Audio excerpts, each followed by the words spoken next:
आणि हा खालच्या साईडला आहे सर्कल. सर्कलचा एक्झॅक्ट हा जो मध्यबिंदू आहे, इथून सर्कलवरची ही रेष, याला जर आपण असं ड्रॉ केलं, असं जर आपण याला जोडलं, ह्या अशा पद्धतीने आपण ही रेष जर जोडली तर ही तयार होती तुमची रेडियस, म्हणजे ज्याला आपण म्हणतो तर त्रिज्या. ही आहे तुमची त्रिज्या.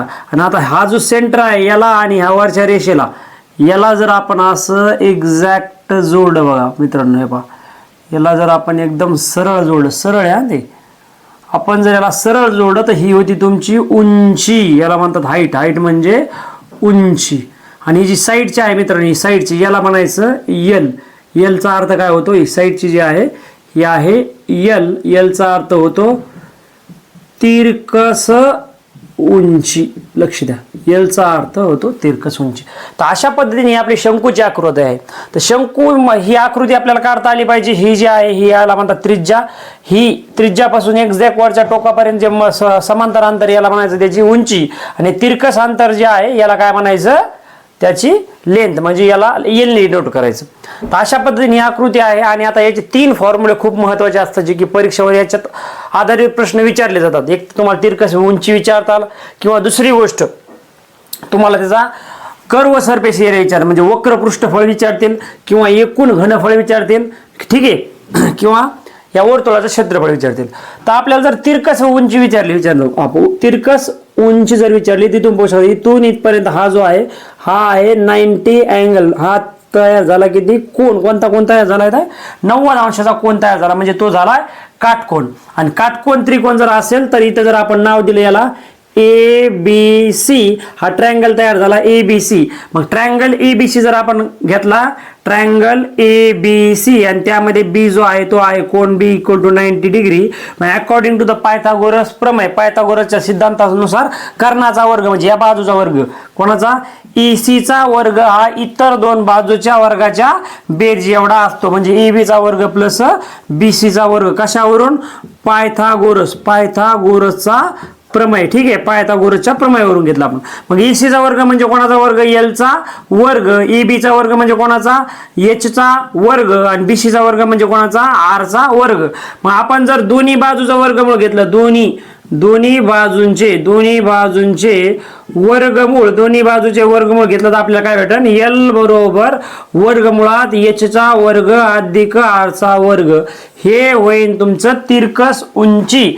L फाइंड आउट करण्यासाठी फॉर्म्युला हाच, H साठी पण राहील, हाच त्रिज्या काढण्यासाठी. मग दिलेला वक्र पृष्ठफळ, जर तुम्हाला याचं वक्र पृष्ठफळ विचारलं तर वक्र पृष्ठफळ म्हणजे काय, पहा, इथून इथपर्यंत जे अंतर आहे, ठीक आहे, आणि हे जो संपूर्ण भाग असतो आणि हा जो रेडियस असते, या सगळ्याला एकत्र केल्याच्या नंतर ही तिरकस उंची रेडियस, आणि हे सगळा सर्कमफरन्स ऑफ द सर्कल आहे, म्हणजेच सर्कलची जी बाहेरची बाजू म्हणजे त्याला आपण म्हणतो परीघ. या सगळ्याला एकत्र केल्याच्या नंतर तुम्हाला वक्र पृष्ठफळ म्हणून फॉर्म्युला मिळवला पाया RL.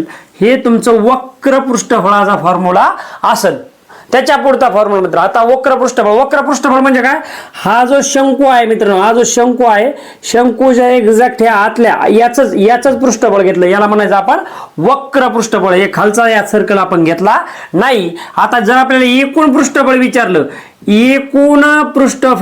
आपल्याला, एकूण पृष्ठफळ विचारलं तर एकूण पृष्ठफळ म्हणजे काय असणार आहे, पहा, वक्र. एकूण पृष्ठफळ कसं तयार होणार, पहा, वक्र पृष्ठफळ अधिक आता खालच्या साईडचा जो कोण आहे वर्तुळ, अधिक वर्तुळाचे क्षेत्रफळ, वक्र पृष्ठफळ आणि वर्तुळाचे क्षेत्रफळ. म्हणजे हा जो वक्र भाग आहे, हे असा स्पायरल वर गेलेला असा हा, आणि हे वर्तुळ, हे दोन्ही कनेक्ट केल्यानंतर ही आकृती तयार होती. म्हणजे वक्र पृष्ठफळ आणि वर्तुळाचे क्षेत्रफळ दोन्ही एकत्र केलं काय होईल, आपलं एकूण पृष्ठफळ तयार होईल. म्हणजे वक्र पृष्ठफळ काय आलं आपलं, पाया RL प्लस वर्तुळाचे क्षेत्रफळ असतंय पाया Rचा वर्ग. आणि यामधून जर मी पाया R बाहेर काढलं तर कंसामध्ये राहील L अधिक R. हे होईल तुमचं एकूण पृष्ठफळ. तर अशा पद्धतीने तुम्ही शंकूचे एकूण पृष्ठफळ काढू शकतात. बघा 3 फॉर्म्युले दिले तुम्हाला, एक तिरकस उंचीचा फॉर्म्युला, एक वक्र पृष्ठफळाचा आणि एक एकूण पृष्ठफळाचा. अजून एक लास्ट महत्त्वाची गोष्ट राहिली ती म्हणजे आपल्याला हे जे वर्तुळ आहे आणि हे वक्र पृष्ठबळ हे 2p 2p वर दोन्ही एकत्र केल्यानंतर हे झाला शंकू. पण आता हा जो शंकू आहे या शंकूचे आपल्याला घनफळ देखील कळलं पाहिजे. तर शंकूचे घनफळ म्हणजे काय असणार तुम्हाला परवा पहिल्याच लेक्चर मध्ये सांगितलं होतं. वृत्तचितीच्या घनफळाच्या 1/3 म्हणजे शंकूचे घनफळ असते. मग तुम्ही डायरेक्ट असं लिहू शकता तर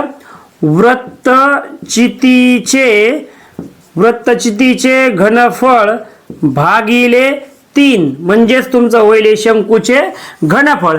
आणि जर तुम्हाला फॉर्म्युल्याच्या रूपातच जर काढायचं असेल तर शंकूचे घनफळ बरोबर वृत्तचितीच्या घनफळ. आता वृत्तचिती घनफळ काय आलं पाया r² h आणि त्याला भागिले करायचं 3 हे होऊन जाईल तुमचं